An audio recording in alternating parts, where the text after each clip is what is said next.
close your eyes and imagine it's a quiet night in 1869. The stars hang low over the Great Plains, and somewhere far in the dark, a whistle echoes through the stillness. It's the sound of a promise, the night train across America, a train that would forever change how people dreamed, how they traveled, and how they saw this young nation. The story begins long before the train itself. Back in the 1840s, America was growing fast, too fast for its own roads. The East was bustling. Boston, New York, Philadelphia, cities full of ships, factories, and ambition. But far to the west lay the unknown. Vast lands of open plains, snow-capped mountains, and the promise of gold and freedom. Getting there, though, was a journey few survived. People traveled by wagon for months, through storms, deserts, and hunger. Every mile west was a test of will, and yet something inside the American spirit refused to give up. In 1862, President Abraham Lincoln signed a piece of paper called the Pacific Railway Act. It didn't look like much. A few pages, a few signatures, but it would stitch together the very heart of a divided country. It said, "A railroad shall be built, from the east to the west, from the Atlantic to the Pacific." Two companies took the challenge. The Union Pacific, building westward from Nebraska, and the Central Pacific, building eastward from California. They would meet somewhere in the middle, but no one knew where, or when the work began. Thousands of workers, many were immigrants, Irish men who had fled famine, and Chinese laborers who crossed the ocean for hope. They came with nothing, and built everything. They swung hammers through snow and heat, carved tunnels through the Sierra Nevada, and laid down steel mile after mile after mile. For most of them, it wasn't glory they sought. It was survival, a paycheck, a chance to belong in a new world. But in the quiet of night, when the fires burned low, some must have looked at the stars and wondered if they were building something that would last forever. The land fought back.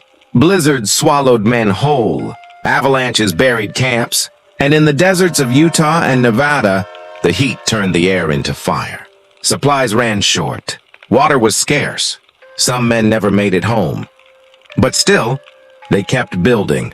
The closer the tracks came, the more the country began to change. Small towns sprang up like wildflowers. Along the new steel veins, telegraph poles rose beside the rails, carrying messages faster than anyone thought possible.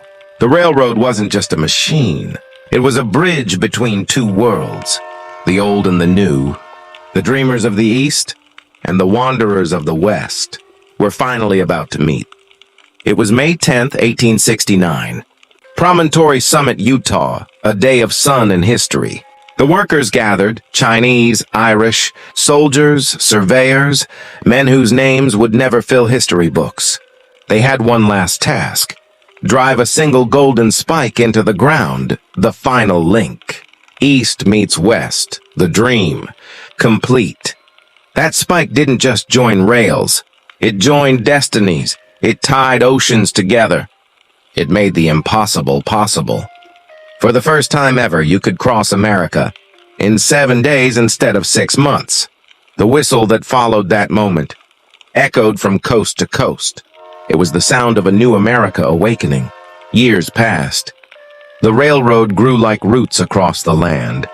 It carried people chasing new beginnings.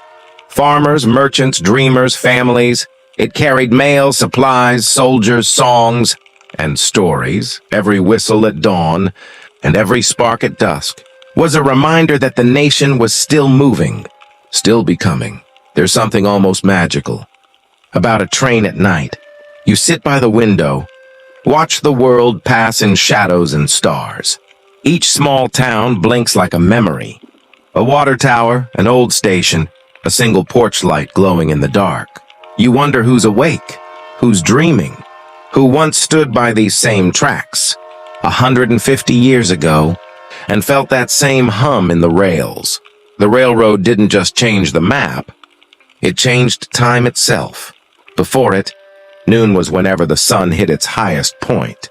Every town had its own time. But when the trains began to run, They needed order. Schedules, clocks, time zones. For the first time in history, America agreed what time it was. The train didn't just unite the land, it united the hours. Of course, not everyone shared the dream equally. Native tribes saw their lands divided, their buffalo herds scattered by the rails. For them, the whistle was not a promise, but a warning, and history, in its honesty, reminds us that every step forward casts a shadow. But the story of the night train belongs to all of them, builders and dreamers, travelers and watchers, the brave and the forgotten. The night grows quiet now. The train begins to slow. You feel the motion ease beneath you, the world softening like a sigh. Outside, the fields stretch wide and endless. The stars look like tiny lanterns guiding you home. You think about all those who came before, those who built these tracks, with their hands and their hope, and you realize you're riding the dream they once imagined. In the calm of the night, as the train hums gently beneath your feet, you remember that history isn't just written in books.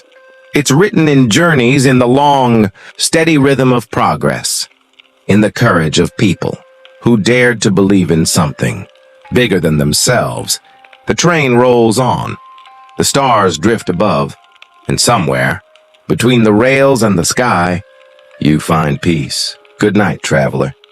May your dreams ride the night train across America, through time, through memory, through the endless heartbeat of a country that never stops moving.